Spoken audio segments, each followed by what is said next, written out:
Now, many of you might have joined us on Monday for a very different but also wonderful event celebrating English wine. Since then, England have qualified for the Euros. Not a football girl, but I understand that not qualified for the Euros, sorry, qualified for the final 16. Not a football girl, but I understand that's a good big deal. So on all accounts, it's quite nice to be English this week, I think.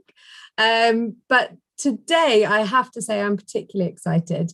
British still wines and English still wines in particular.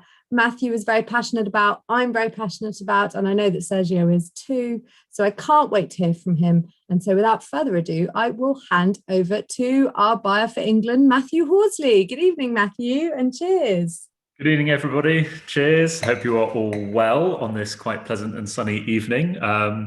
Through to the last 16. Football is officially coming home. Commiserations to our Scottish friends. But yeah, we're here to talk about English wine. This is English Wine Week. It started technically on Saturday and goes on until next Monday.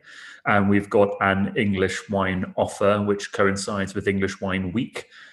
Featuring a still mixed case of 2020 wines and a mixed case of sparkling wines, of which we highlighted 3 on Monday at the start of the week. But also alongside these mixed cases and these features, we also picked out a producer to highlight. And we've chosen the fantastic Blackbook and the fantastically brilliant Sergio, who is the founder along with his wife. Who we have this evening. And I can't remember necessarily where I first met Sergio, but I thought I'd just give a bit of a background as to what my thoughts are with Blackbook before he goes on to the kind of the history. Sergio is definitely one of my favorite kind of producers, but also most importantly, people. Mainly because he's got an absolute wealth of experience, including at Domaine de Montiel in Burgundy, which is one of my favorite Burgundian properties. I've been lucky enough to visit there quite a few times. But also, he's fantastic because he is just ruthlessly honest. He will give his absolute purest opinion on any wine, even his own, which is incredibly refreshing for a winemaker. If he doesn't think it's up to scratch, he will tell you. And if he thinks it's bloody good, he will make sure you know as well, which I think is extremely great. And he's been up to the Wine Society at least once, and he's always just an absolute pleasure to share a few glasses with, and a beer most of the time as well. He's one of the coolest chaps in the UK wine trade, and he's a pleasure to know. And so we've got 4 of his wines on our list at the moment. We've got the mix-up, we've then got 2 Chardonnays, we've got the Clay Hill 2019, the Pygmalion 2018, which we released on Monday, and I'm pleased to say the first ever English red wine that the Wine Society has ever listed in our 147-year history, which is the Clay Hill Vineyard Nightjar Pinot Noir, which I've got in my hand here. And so I'm really excited to welcome Sergio here this evening to talk us about the history of Blackbook, but then also we're going to talk through the wines as well. If you've got any of them on you, please taste, let us know what you think. If not, then they are all available online now. So if we pique your interest with what we say this evening, then do grab yourself a bottle or 2. But that's enough from me. Sergio, over to you. We've got a few pictures. Please run through the history of your fantastic winery. Sure. I mean, Matthew, I think you're a tough act to follow after that. So great. Thank you so much for having me and for the most gracious introduction I've ever had. As Matthew pointed out, we are an urban winery based in down South London. I am inherently not British for all intents and purposes. I am certainly born and raised in the Northeast in New England, particularly. So there lies the origins of my brutal honesty, I think. We don't mince our words in the tri-state area. But for us, Blackbook Winery really came about off the back of a number of harvests that I did over the past, I guess, 6-7 years, from 2010, 11 to 2017. And started by my wife and I. And we really wanted to create a wine brand around sort of making Pinot Noir Chardonnay, cool climates, and all the wines being single vineyards. So in essence, Blackbook really was birthed out of our love for London and our absolute love of English Pinot Noir Chardonnay. And there's my lovely wife, Lynsey, in her childhood home in Edinburgh.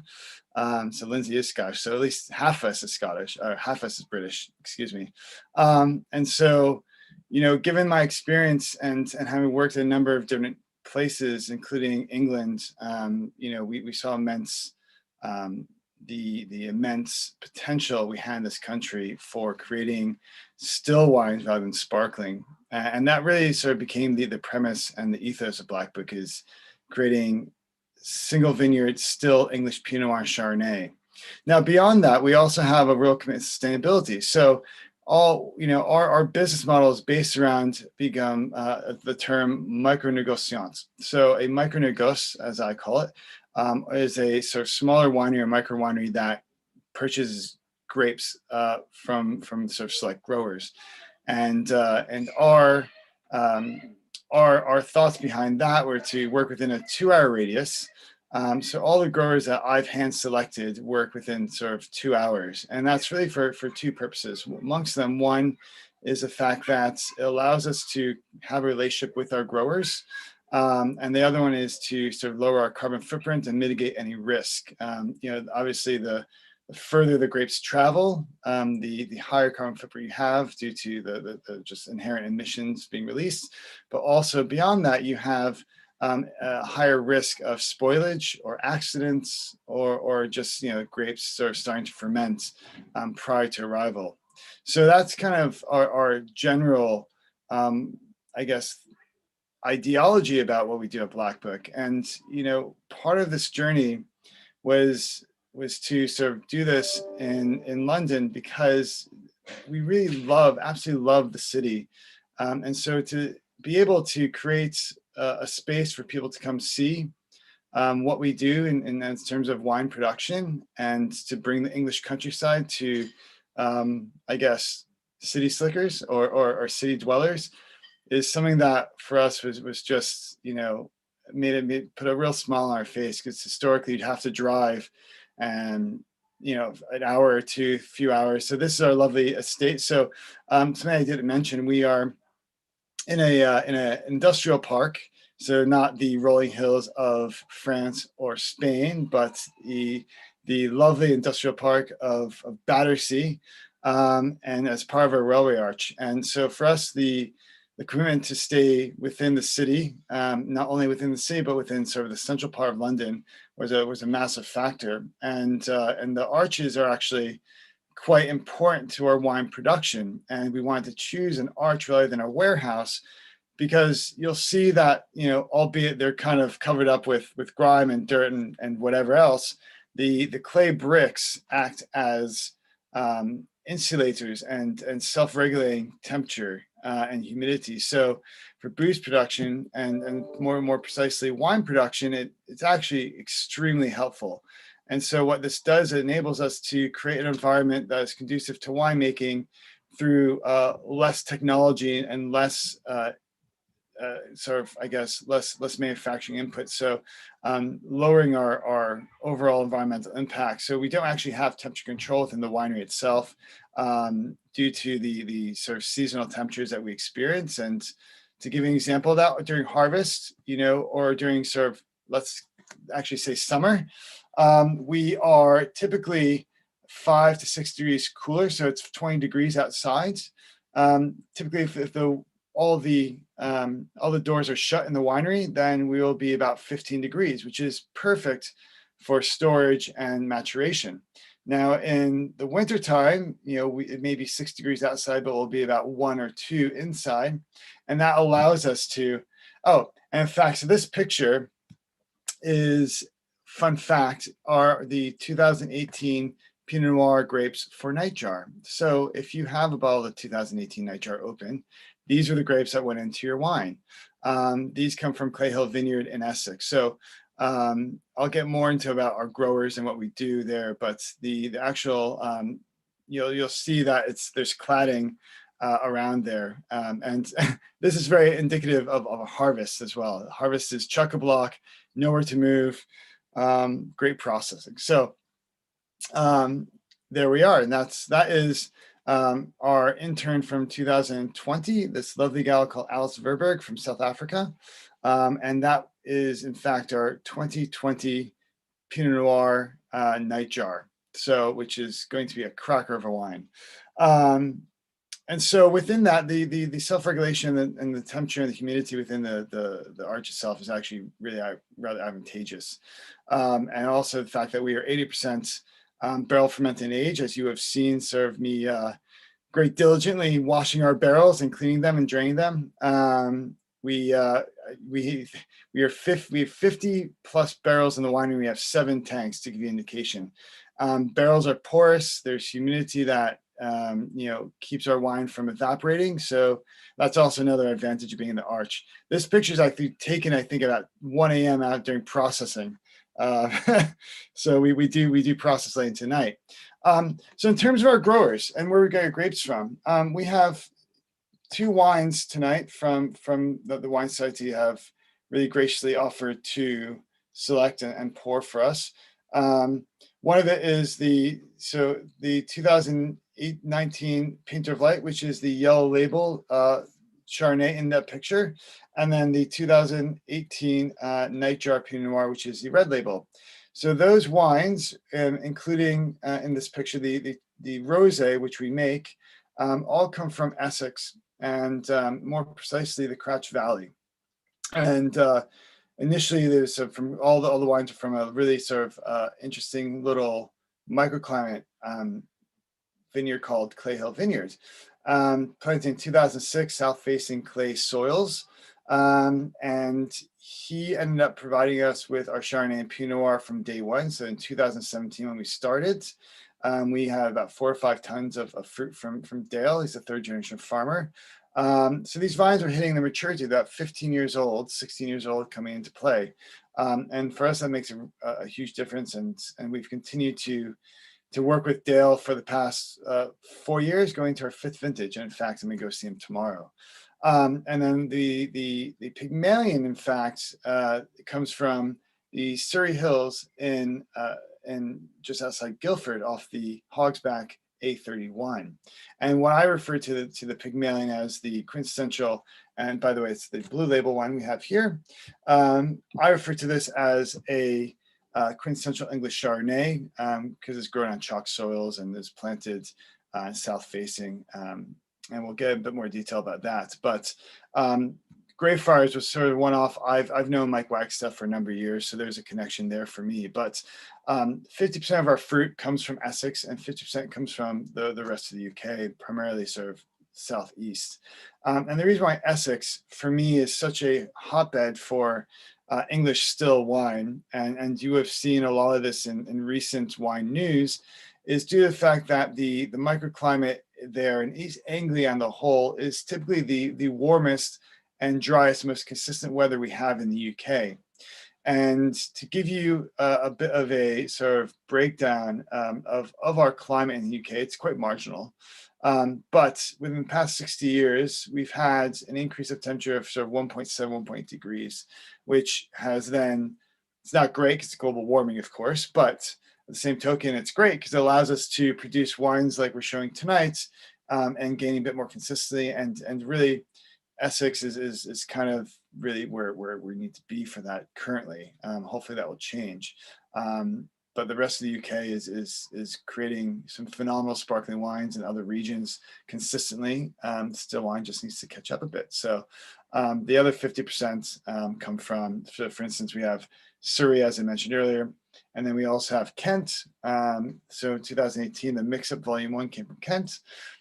Today, we work with 5 growers from basically sort of Suffolk, Essex, Sussex, Oxfordshire, and a bit in Kent as well.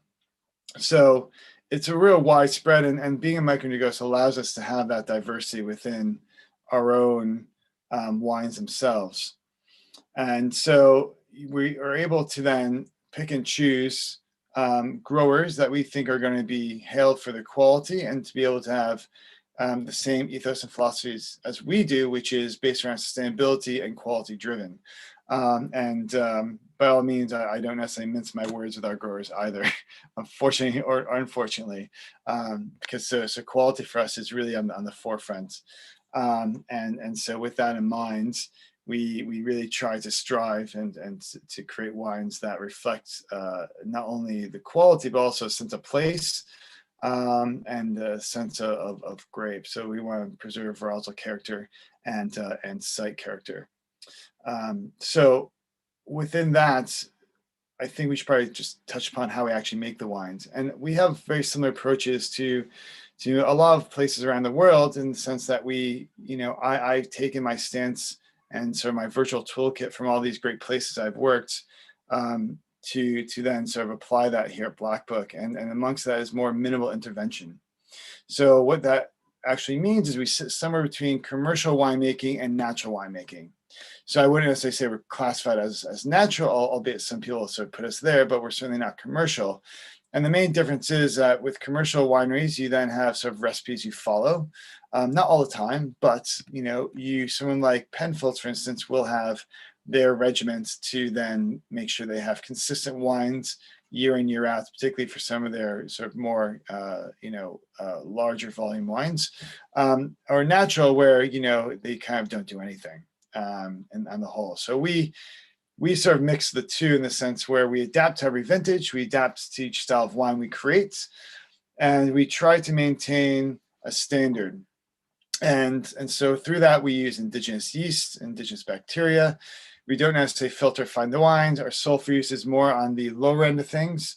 And in a lot of ways, we don't typically add sulfur until we are ready to bottle. So this allows us to sort of preserve the wines in barrel, by keeping them full and topped up and not exposed to oxygen. But on the other hand, if we have wines that go pear-shaped, which inevitably some do, no matter how fastidious you are, and I am rather fastidious in the winery, but we have to mitigate that problem. So if that means we need to filter those wines, then we filter those wines. If we need to find those wines, we find those wines. If we need to add a little more sulfur, we add sulfur at pressing, or if we need to add enzymes, we'll do it in order to preserve the wine. Because at the end of the day, for me, my own sort of philosophies and really sort of, I guess, in the best way I could put this is, they don't really matter if the wine is going to be complete rubbish. And so for us, I'd rather, put the philosophy aside, put the ego aside, and then make sure that we have a really amazing wine to bring to all of you at the end of the day. And so hopefully we've accomplished that with to date, and something that we will continue to sort of work forward and work on. So that's kind of a breakdown of what we're doing. Please do ask questions about what we're doing and how we go about doing it. Matthew, do you think I've covered? Is that? I'm very conscious. I don't want to take the whole time about giving the backstory, but if there's anything else you think I've left out after my rambles, please do let me know. Great. No, absolutely. I think you hit the nail on the head there, really, with that balance between commercial and natural, because as you rightly say, it's difficult to be so stoic to your values when you've got your wife and children stood there being like, come on, we've got to actually make the wine, because this is our living, this is our livelihood. Yeah. And so it's the most important thing is producing a wine which you think is as absolutely best it can possibly be, and I think you do that brilliantly. So perhaps, considering we've got 4 wines that we can taste and talk about today, perhaps it would be a good idea, because we've got a bit of time before we go into the actual wines, that you could give maybe a bit of a rundown in what's been the biggest changes over the last few years, and then we've got 3 wines from 2018 and we've got 1 wine from 2019 tonight. Maybe you could give us a bit of a breakdown as to what 2018 was like and how 2019 was different. Yeah, I mean, I think one of the main things I could confidently say about my short-lived tenure in English winemaking and production is that no 2 years are the same. And so I'm sure, Matthew, through things you've tasted and things you've tried over the past few years, there's very much a vintage imprint that occurs. And that's what I kind of love about it. It's a time capsule about wine in general, right? It encapsulates a time and a place. And this is something that I really, truly sort of love about wine. In terms of England, we've had very 4 different vintages. So, first of all, 18 and 19 are starkly different from start to finish. And so if we look at the 2018 vintage, it was a pretty ideal growing season. Like we had early bud burst in late March, early April.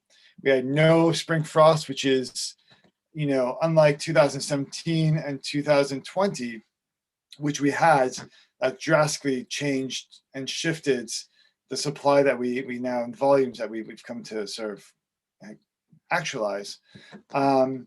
We had sunshine and warmth at all the right places.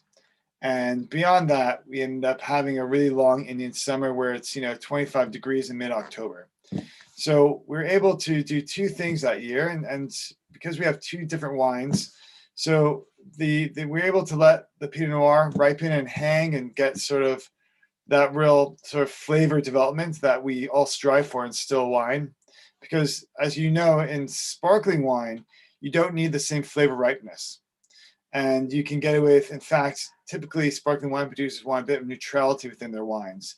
They want to enable them to have the sort of aging on lees come through, the sort of the more processed part of sparkling wine be more shown. Whereas in still wine, I refer to them as naked wines. And so, the core of what we try to achieve is to make sure that they're as ripe as possible, not alcohol ripe, because there's a stark difference between having alcohol or sugar ripe grapes versus flavor ripe grapes. And for me, I don't really care about the alcohol. We can always amend or adjust or figure that out. But the flavors are permanent. So if you don't have the correct flavors when you pick, then you're not going to have the correct flavors in the wine, and there's nothing you can do to sort of change that. So 2018 allowed us to have this really long, stretched out vintage to ripen that fruit and get that flavor development. The other thing about 2018 is a massively abundant vintage as well. So I think one of the key points I think we should mention here with English wine and Welsh wine for that matter is the yield control. And so managing the yields in order to ripen the fruits and manage the ton per acre. And that has a drastic effect on how ripe the fruit gets. So fortunate enough, we had a heavy crop in 2018. We had 2018, we had the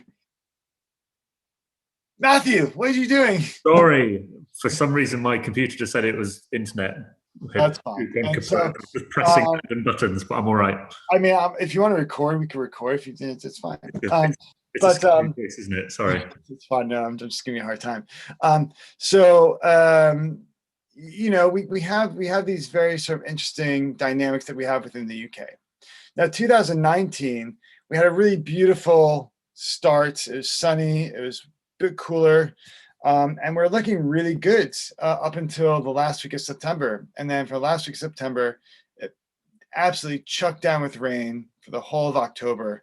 And I believe it was the wettest and coldest October we have on record in the UK. It's certainly one of the toughest harvests I've ever worked. So producing wines that's of quality and of merit and sort of battling those elements, I was very disparaging in 2019 vintage. I kind of left harvest completely just deflated.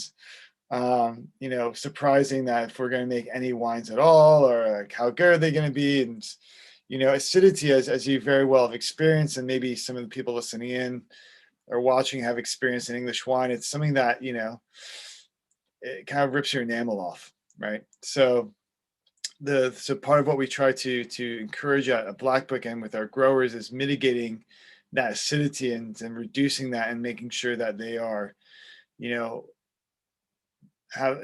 basically they're not going to sort of be mouth puckering. I mean, there's tension in the wines. The Pygmalion, for instance, there's tension, but I think that tension in that particular wine works well because it gives immense amount of ageability. And so that acidity, while it's fixed, will then, in 4 or 5 years' time, will then be able to be a bit more harmonious within the wine itself. I mean, not to say it's not doing that currently, but for me, this is a wine that has 15 years of aging potential behind it, and at 5 years, I feel like it'll hit its strides. But I could be wrong. But that's just my sort of educated guess behind it. But somewhere at 2018, we're able to do that and get that structure behind it. So, we have two very stark vintages, and 2020 we were down 30% in volume, but the quality was really good.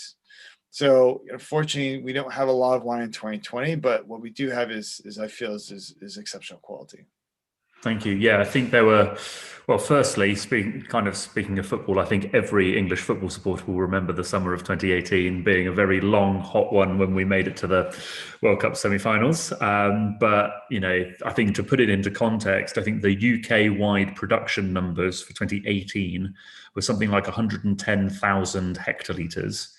And then 2019 was 40,000 hectolitres. And so it gives you an idea of just how incredibly varied yields are in England. And, that is just a crazy difference. Perhaps we should start talking about the wines. And so shall we just have a quick word on the mix-up? Because I know there's a question in the Q&A about the mix-up. So sure. We've got this mix-up currently, which is the 2018. So this is the mix-up for us was there's a first iteration. The grapes come from Red Hill Farm in Kent, just outside Waterford, I think, by Maidstone. This is an interesting one for us. So the mix-up is part of our experimental. So at Blackbook, we make two different ranges. We make the core range, which is the Pinot Noir, Chardonnay, and the Rosé, which is signified by the face of Londoners. So you have seen these have continuity across the Chardonnays and the Pinot. In 2017, we made a wine called GMF, which is made from Civil Blanc grapes, but that kicked off our experimental range of wines that were not Pinot Noir and Chardonnay, but wines that we sort of figure out what we want to do, how we want to do, have a bit of fun with. And so the idea behind the mix-up is that it's 50% Bacchus, which is sort of steel tank fermented, straightforward, a whole bunch pressed. And then there's another sort of really wonderful hybrid varietal that Bacchus, admittedly, I'm not the biggest fan of. I mean, elderflower and hedgerows, great for some people. I haven't gone on board with it. But I think in a blend, it works really well. As a single varietal, I've yet to be convinced. But Ortega, on the hand, which is the other 50% of this blend, I really love. I think Ortega has a real future here. And it's, again, one of these sort of weird and wonderful Germanic hybrids. And for us, how we treated this wine is to destem the Ortega, so it's whole berry fermentation on skins as you would red wine. And then we left down there for 30 days. So there's a bit of a skin contact element. So it's really, this is our entry-level skin contact wine. So it's not really meant to be full on orange or challenging in terms of the structure of the wine, but it's really meant to be people who are curious about getting involved or sort of dipping their toe into skin contact. Another thing about this wine that's quite interesting is that it's less than 10.5% alcohol. So it's about 10.3%. So the idea behind this experiment was to create a skin contact wine that is low in alcohol, that has contrasting nose to palate. So I wanted to make a wine that has these really intense aromas and aromatic profile, but at the same token, have the palate be super moorish and sort of tight and have this sort of real intensity about it, and just really sort of be a bit grippy. And we wanted to try to achieve that low alcohol, which is something that's really quite difficult.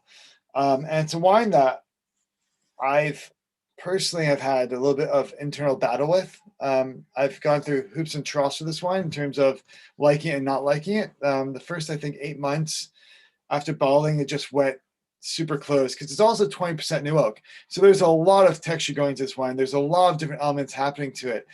And because we have all these different elements, and then you add the element, the part sulfur, you then sort of look at it from this perspective, the fact that it ended up just shutting down and just being really sort of mute and austere.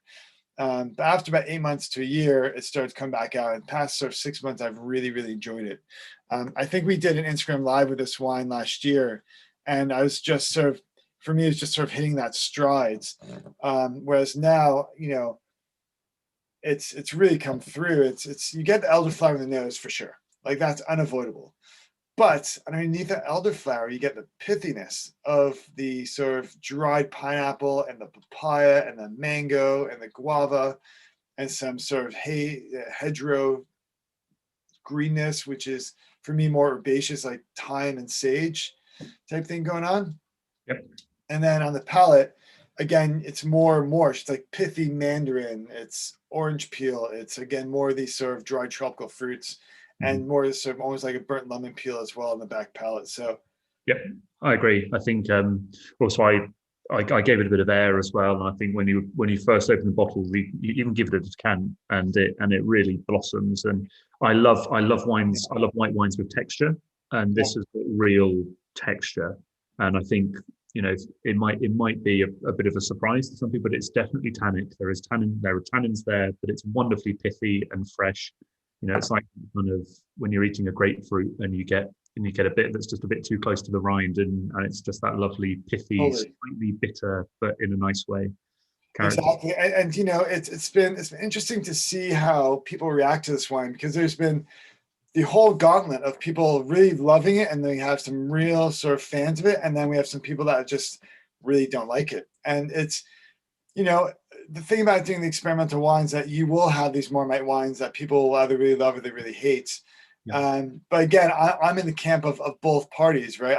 I've felt the pain of both parties. So, but at this point for me, I think it's really singing, and it's now a year and a half, 2 years in bottles. We bottled this in April 2019. So yeah, 2 years in bottle now.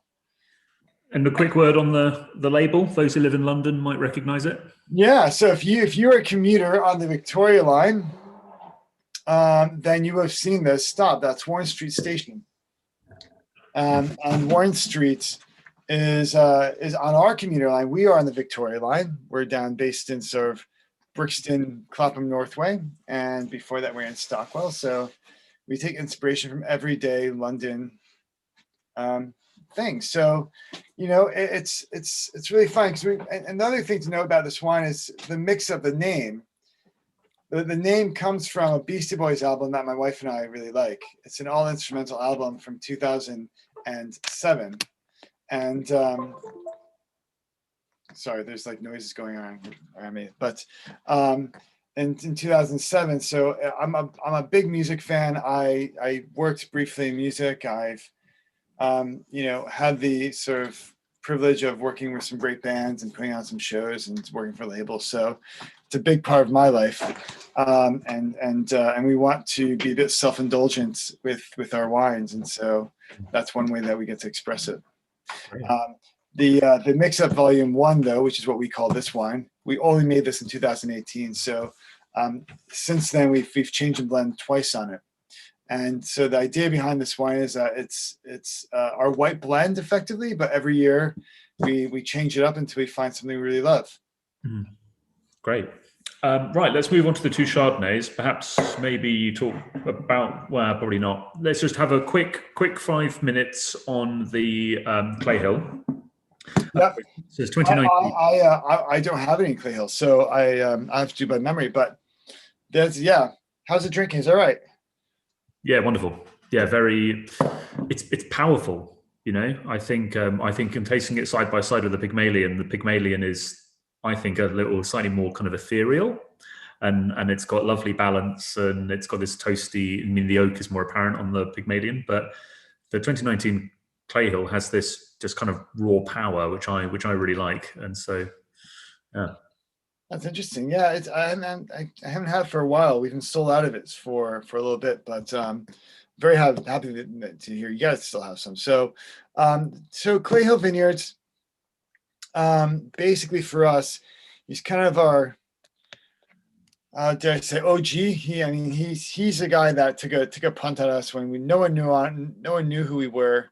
And so the 2017 vintage basically put us on the map for the Chardonnay. And so, Tim Akin had rave reviews of our wines that year. In fact, it went into a blind tasting in South Africa and came in second out of 35 wines. And so the 2017 Chardonnay really just sort of put us on the map and in front of a lot of people. So we've really sort of had a lot to live up to after that. Your first vintage, you sort of nail out of the gates, and then subsequently, you're not really sure if you can repeat that. So luckily, I feel like we have. And so 2019, as I said, is really tough vintage. Clay Hill Chardonnay for us is our entry-level Chardonnay. So it's like our village, effectively, whereas the Pygmalions I refer to as a premier cru in a lot of ways. And that's always been the real sort of idea behind it, is to have this hierarchy of Pinot Noir Chardonnay.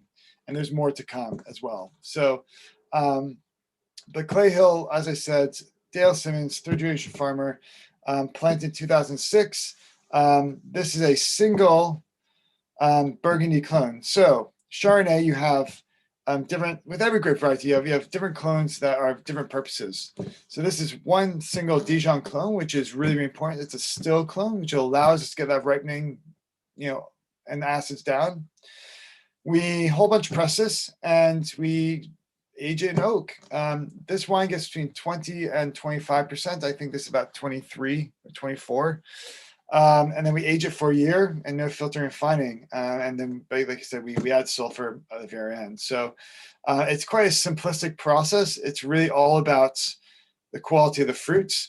Dale and I now have a pretty good understanding. We've definitely had some battles about picking and when to pick and how to pick and manage it, but we've come to, I think, a really happy place now. So he understands more or less what my expectations are. I understand what his restrictions are, his ideas are behind that, and so we able to come to sort of mutual understanding and to get the best quality fruit out of that vineyard. So this year we'll get a bit more of him as well. So yeah, typically, what do you get off the nose? For me, it's always like this real sort of honeydew melons, like lemon zest thing going on with, and then you get some spiciness from the oak barrel. And there's always been a little bit of salinity.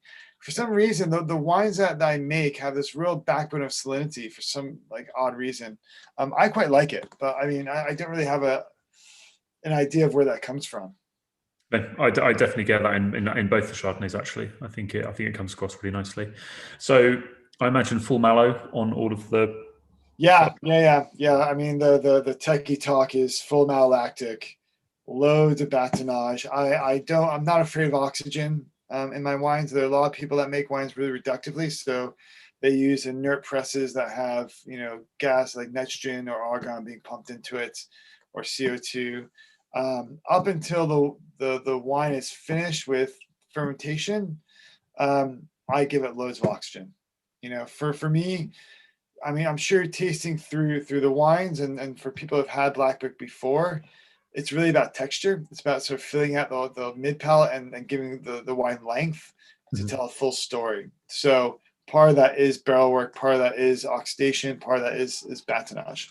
Yeah, I have tasted a number of premium English Chardonnays, and so many just lack that mid palate, and without that, the wines just taste hollow and they drop off so quickly. Whereas I genuinely do think that your Chardonnays have genuine mid palate, and it's not this hollow wine, which it's just it can be the death of some wines. And so yeah, it's always really disappointing as well, because you have this real intensity on the nose of these wines, and then they're quite linear, and they don't really sort of fulfill this like lovely sort of richness you have on the nose. And that's one of my main sort of pet peeves and gripes, is like with any wine in general is, but and like I said earlier tonight to you, is that we did a benchmark tasting with two other winemakers at Blackbook a couple weeks ago, and it is all Chardonnay Pinot Noir from 2018 vintage. And there was a lot of interesting sort of feedback about exactly that, about that sort of mid-palate and length and structure. And something that was really commented about our wines is the fact that they have a really long sort of back palate, and the mid palate is sort of really full, which is, admittedly very difficult to do in our climate. So moving on to the two wines that we released on Monday. So these are two brand new wines to the Wine Society. We've never bought them before. Firstly, you've got the Pygmalion, which is the 2018 Chardonnay. So you described this as your premier cru wine. So this is from Kent rather than... No, so this is from the Surrey Hills. Sorry, that's what I meant. Yep. So Mike Wagstaff and Greyfriars Vineyards. So you'll notice that all the wines are denoted by single vineyards, right? Which is really an anomaly in English wine industry based around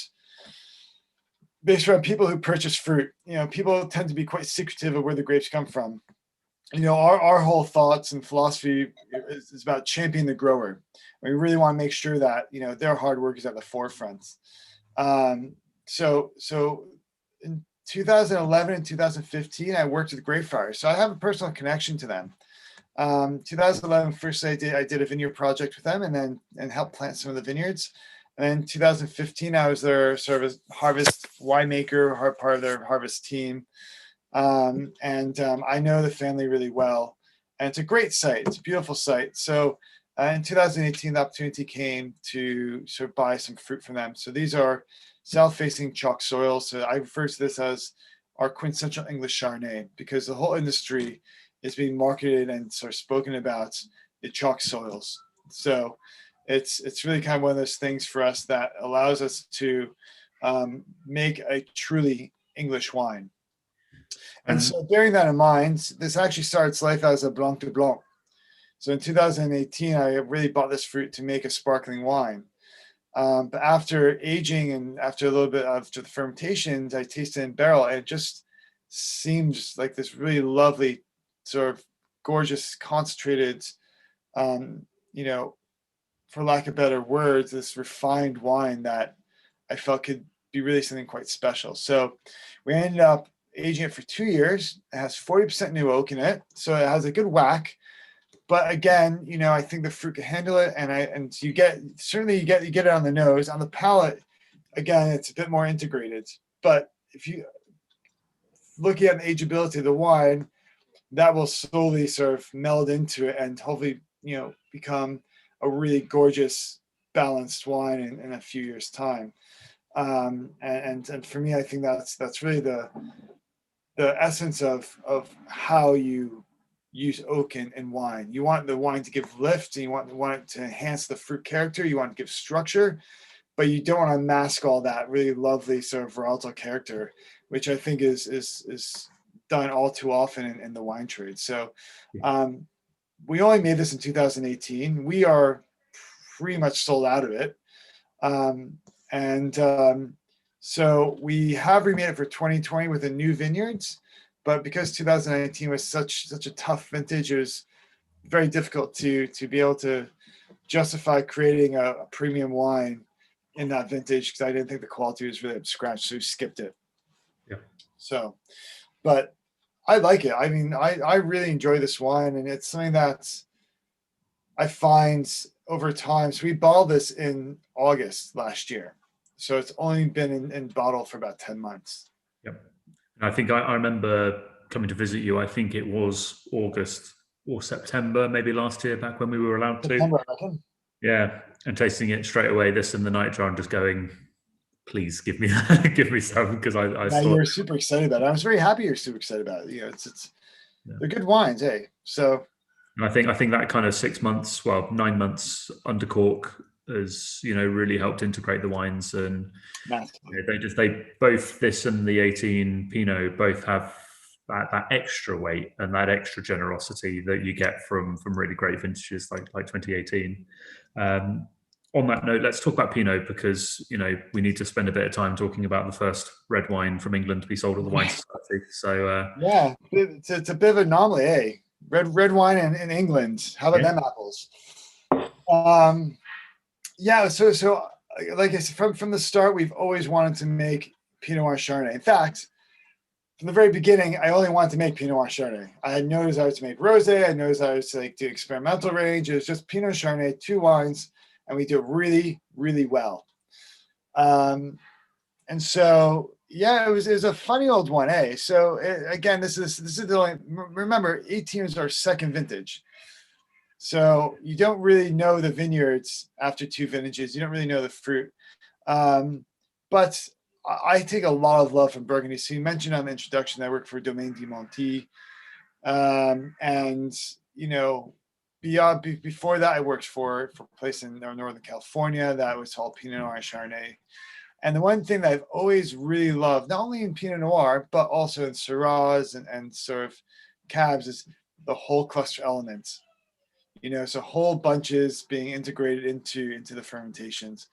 And in England and sort of marginal climates, that's a really tough ask. And the reason for it is because with whole clusters, you get stem tannin and stem astringency, and the grapes have to be quite ripe for you to sort of dive into that.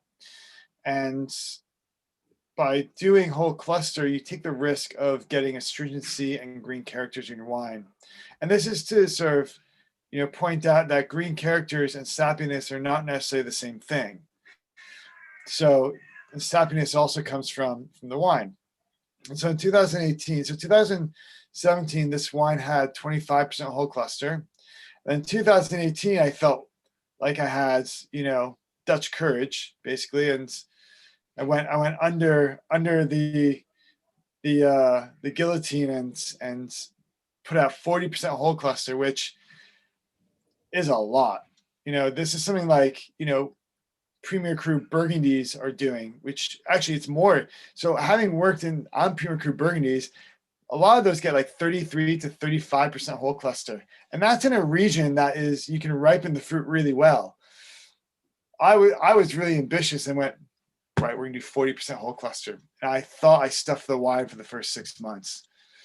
It just took a long time to integrate, but I'm really, really happy I did the 40% whole cluster, because it gives the wine so much natural structure without actually having sort of, you know, 30-40% new oak. And I should mention this is actually it's 40% whole cluster, has 10% new oak. And the oak that we use is actually all Burgundy oak. So it's all French oak that we use. On the Cooper, we use 3 different Coopers. But so this wine for me, you know, again, first 6 months, 8 months, it shut down. So it was pretty tight. It wasn't fully expressive. In fact, 2018, we held back 1 barrel of this wine as reserve wine. So, and we held back another year in bottles. So we have 2018 reserve wine being released this autumn. So it's that same wine, but aged longer. And man, it just shows you how much potential we have for doing things like whole cluster in this country to give it depth and breadth and structure in a wine to make it really interesting. So, yep. But yeah, and that's kind of the story. These are two still clones from Dijon as well. So I think you get that. I mean, I love Burgundy that's got whole bunches in. It gives this very wild, spicy, not necessarily herbal, but definitely spicy character. And I suppose it's good in a way, because do you see any pH difference when you use stems? Do you see a rise in pH which helps soften the wine at all, or?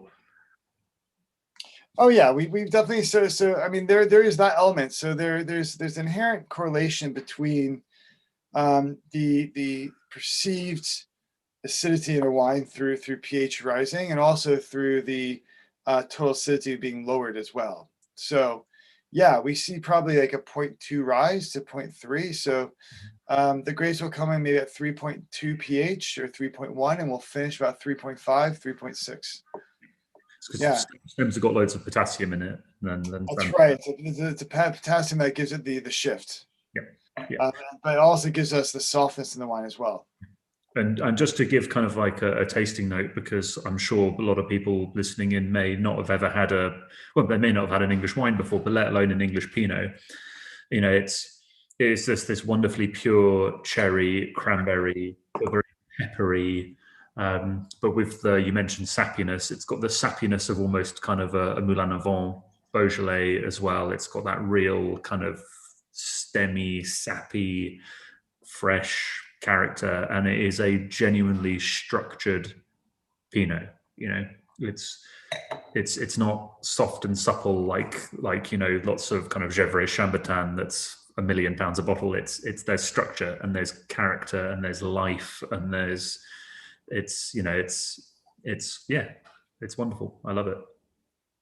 Yeah, I mean, it's a wine that I've think has really sort of come to the forefront, and it's another wine that has immense aging potential. So, I think the thing about to understand about our wines is that they really do need time. You know, all the wines that we make, unfortunately, release too early. So we're completely self-funded and independent. So we have to release wines a few months after bottling, which, you know, doesn't always, you know, put the wine in the best light. But like I said, you know, the 19 and night jar and 18 night jar, you know, and the 2020 are just, you know, showing what we can actually do in the UK with the right site, with the right grapes, and the right grower behind us. So, you know, this is something we'll see more of. I think, you know, we'll see more still wines coming out, and not just in select years. Yeah, I think that the word I was looking for is vital. Yeah, I think all of your wines, there's a vital note to them. It's like they're kind of all on the edge, which is a nice. It's not meant to sound nasty. No. Vital, It's which good. I like. So Anna, riding that line, yeah, it's just indicative of my life, Matthew. You know, I just ride my life on the edge. Oh, thank you so much. I'm almost upset to interrupt this conversation, but the only reason I'm going to do so is to ask a couple of member questions. You luckily have answered a huge host of them through your conversation anyway, so thank you both so much for that. It's as if by magic. But I think whilst we're on the topic, you did just mention that what can be done with growers, and the right growers, Sergio in particular. And we've actually had loads of members speak, interested in hearing about your growers. Keith, William, Barbara have all asked questions. In particular, I think they're keen to understand the relationship. So the influence that you have, you mentioned Dale's picking times, but if you could expand on that, maybe how you select the growers you work with, and then the relationship and how that works, that would be amazing. Thanks. Yeah, cool. I mean, that's a really good question, because each relationship is very different, and you have to treat it as such. You know, for me, I think that the best way I could explain it is that I only work with people that share the same ethos and philosophies. And you know, as I said earlier, it's all about the quality, and that starts in the vineyards. And so if people are just going to drop grapes off my doorstep, I'm not interested. I don't think you can make great wine from that. And it's something that I think is a bit of an anomaly in the UK. So I'm a little bit of a disruptor in the wine scene here. It's not really something like I'm trying to boast about, but it's I come from a very different background, and I come from a different philosophy in terms of, you know, trying to maintain the rest of the world and understanding relationships with growers beyond that. So there are different ways, but the UK seems to be really about paying on tonnage, and the rest of the world you pay per acre, and you have these sort of, you know, the farmers will farm how you want. And we're not just there yet. However, you know, that's changing. So anyone who we've worked with in the past who we haven't worked with since, there's probably a reason why that's happened. And so, you know, we will, first off, for me, in choosing the sites, a lot of geeking out to data. So I initially found Essex and East Anglia and Dale, and consequently the other vineyards we work with, through looking at Google Maps, Met-Office data, rainfall. Literally, I spent 6 months looking at data and compiling data. So I geek out to that sort of thing. I can't really work a spreadsheet, but I can certainly compile data and understand topography and soil type and stuff like that. So that's the first point. So I sort of pinpoint where I feel like areas are going to be best suited for us, because somewhere like Hampshire, unless you have very specific sites, or you're not going to get consistency every year. And for still wines, sparkling is a different story. At least you won't get it for Pinot Noir and Chardonnay still wines. Maybe Bacchus or like Dornfelder or Regent, or all these weird and wonderful varieties that went through the UK. So that's kind of first. And so the second part is going to visit those growers, physically looking at the site and speaking to them and sort of looking at how they manage the site. So the site is equally as important as how the grower manages that site. You know, if it's not managed well, or if they're cutting corners, or if they're cropping really heavily and they don't seem to have quality in mind, I don't care if it's the best site in the planet, I'm not going to work with them. It's just, the thing is, at the end of the day, it's not their reputation on the line, it's mine. And so because of that, I have to really sort of, be a bit more selective of who we work with. And so that's really kind of the gist of how we go about doing it. And of course, I get it wrong, and we work with really horrible growers, and they're pains in the ass, and their fruit is equally painful to work with. So it's like anything in life. It's all built on relationships and handshakes. And I have a no sort of bad attitudes grower philosophy. I was going to put in a bad word, and I thought, no, just cut that out. But yes. It's for me, it's really about maintaining that philosophy relationship, and we're now just getting to a point after 4 years, and we've had the reputation to support that. To now we have some really exciting vineyards to work with, and we're also looking to plant ourselves. So you have all these different things in motion, but growing, using growers will always be on the page. Brilliant. Thank you so much. Great answer. We have also had a few questions around, and again, there was some conversation in the chat as well, particularly about red grape varieties. Naturally, we've been hearing Pinot Noir, which you specialize in. Do you think there's a future for many other premium red grape varieties in the UK, or at the moment are we a bit too marginal? I think premium is a pretty sort of, it's a preferential word, right? So what you may find premium, what I may find premium, or people watching this may find premium, is they're all different definitions, right? So so as an example, well, firstly, yes, there is definitely scope for sort of quality red wines to be made here beyond Pinot Noir. And as example, I worked with a Cabernet Noir from Red Hill Vineyards, Red Hill Farms in 2018. And to date, it is one of my favorite wines I've made. And it's a PB varietal. So it is a variety that is sort of spliced and diced and sort of made with other varietals to be able to ripen in difficult climates, be disease resistant. It's also a lot more sustainable. And so for that particular varietal, it was our number 1 selling red from 2018, up until we sold out of it. In fact, a third of that volume went to the Finnish monopoly. So stuff like that, I think, is great because it's a Cabernet Sauvignon dominant hybrids. So for me, and the style of wine that we created with it was very much like Cabernet Franc. It's like a Loire cool cloud Cabernet Franc. It was like an autumnal jacket that had licorice and aniseed and like forest floor and these really lush sort of like dark red fruits, brambly type aspect. Yeah, as you can see, I really loved it. So there's a lot of scope for it. I mean, admittedly, I'm probably one of the biggest skeptics when it comes to red wine hybrids. Like Triumph d'Alsace is not my favorite. From a commercial perspective, things like, Rondo is not going to ever be a premium wine. But, stuff like Lemberger, which is grown in Germany and Austria, I think there's a lot of scope for. It's a really good varietal that makes some really lovely structured red wines. Now, I think that the issue is just really about making full-bodied red wines, right? So we can make light-bodied red wines here pretty consistently. But I think consumer preference is usually for a bit more structure, a bit more richness, a bit more sort of body. I'm sure Malbec for the wine sites, he's a great seller, and so if you look at it from that perspective, any cool client will never be able to compete on that platform.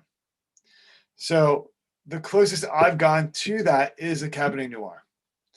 But, you know, we're working with other PB varietals this year that are going to be really interesting. So Pinotin, for instance, is one. Cabernet Cortis is another that is being trialed here. Divico, which is the weirdest name ever for grape variety, is being trialed. So, and one of the sort of geneticists and grape splicer and dicers, for lack of a better word, is this guy Valentin Blattner, who's created all these really wonderful, weird hybrids. He himself is a character. If you ever get a chance to watch a YouTube video of him, which is very rarity, but he very much is on the path of making red wine accessible in cooler climates, and I hope we do. And I'll always give it a go. I will always sort of get a small amount and try, because I love the possibility of a challenge. Hence why we're making wine in England and why we're trying to make red wine in England. So it's good. Yeah, man. It's. I think if we can get to a point where we can have something that is tasty and quality driven, then we'll be in good standing. Yeah, I think I know we're running short of time. I just want to add something. I do think that consumer trends are slowly moving away from that. I don't want to use the words Robert Parker, but that big, oaky, rich feel, and looking for purity. Certainly my palate is looking for that. It's looking for purity, it's looking for freshness, it's looking for structure, it's looking for clarity of fruit. And I think in England we can achieve that in spades. And so, yeah, I'd be fascinated to see, you know, these great varieties that I've never heard of do well in England. And you know, but I remember trying your Cabernet Noir. Unfortunately, it was before I was in this role. I remember loving it, and hey ho, I'm glad it went well. Yeah, well, lower alcohol too. We get loads of members asking about, you know, why are these big sunny wines so high in alcohol? And I guess that's potentially somewhere, you know, that's a gap that English red wine might be able to fill in the future. This Pinot is 12.5%. Exactly. You know, find that in Burgundy right now. You know, it's difficult. So it's good. Well, Sergio, you kind of answered my final question, which was going to be, and you can add to it if you wish, but what's next? What's your next big experiment? Aside from life is just one big experiment. So my next big so we're trying, so I not so much experiment, but as a drive, but we're just trying to look for fun things to do. You know, the beauty about having my own business and my own winery is that we get to sort of trial things and figure it out. So we have, like I said, this 11-acre site that got frosted. We will get a little bit of fruit off it. So we're going to do a bit of a field blend. So there's Pinotin, which is a PB variety. There's Savignac, there's Sauvignon Gris, and there's some Chardonnay and some Pinot Noir. So we'll probably just throw everything together and see what we do. So that's going to probably be the next big experiment. And then outside of that is it's just sort of working on that sort of hierarchy of Pinot Noir and Chardonnay. So we get to a point where maybe we have like 4 or 5 different Pinots and Chardonnays that we can present to people and go, hey, this one's from Kent, this one's from Surrey, this one's from Hampshire, this is from Essex, this is from Suffolk. So really sort of highlight what we do here, and come down to all these lovely microclimates. So that's a long-term goal, a long-term experiment, but we're a bit ways off that. Amazing. That reflects what I'm keen to do as well. And I've done it with sparkling, with this mixed case that I put together. You know, it's slightly different, but yeah. Before Anna signs off, I just want to say, Sergio, thank you so much. You know, I can't speak highly enough of what you're doing, and I really do love your wines. And you know, it's been very busy, so I've not been able to speak to you or talk to you as much as I would have liked to over the last 6 months. But thank you for coming on and joining us. Thank you for producing the wines that you do. Thank you for shaking things up a bit. Thank you for, you know, dusting a few noses and you know, just being a good guy in the business, which is great. And I encourage members to get behind Sergio and Blackbook, because I think his wines are some of the best in England at the moment, and if not the best still wines. And so give them a go and appreciate what's going on. And thank you. And I look forward to seeing you again soon and welcoming you back to the Wine Society and opening up some nice bottles. Oh, well, that'd be great. No, thank you so much for having me. And so before you sign off, we're doing open dance Saturday. So if you're local, you want to come down, we will have all the wines open, and you sort of come see our site and have a glass of wine, including you, Matthew and Anna. So if you're around on Saturday, please do come along. It should be good fun. So, but otherwise, I'll see you up at HQ, hopefully before the summer's out. Thanks, Sergio. Great. Thank you, guys. Thank you guys so much. Great evening. And thank you, members, for joining us. I'm sure that you'll... Oh, sorry. Matthew's gone wild again. I'm sure you'll all be interested in Sergio's wines. I'll send you links in the follow-up email. Again, a big thanks to you both from me, and a thanks to Gil behind the scenes. Hope everyone enjoys their evening, and we'll see some of you on Friday. Yes, Cheers. Friday. Talk about Friday. Yeah, we're doing Friday as well. Cheers, everybody. Cheers. Bye. See you. Bye.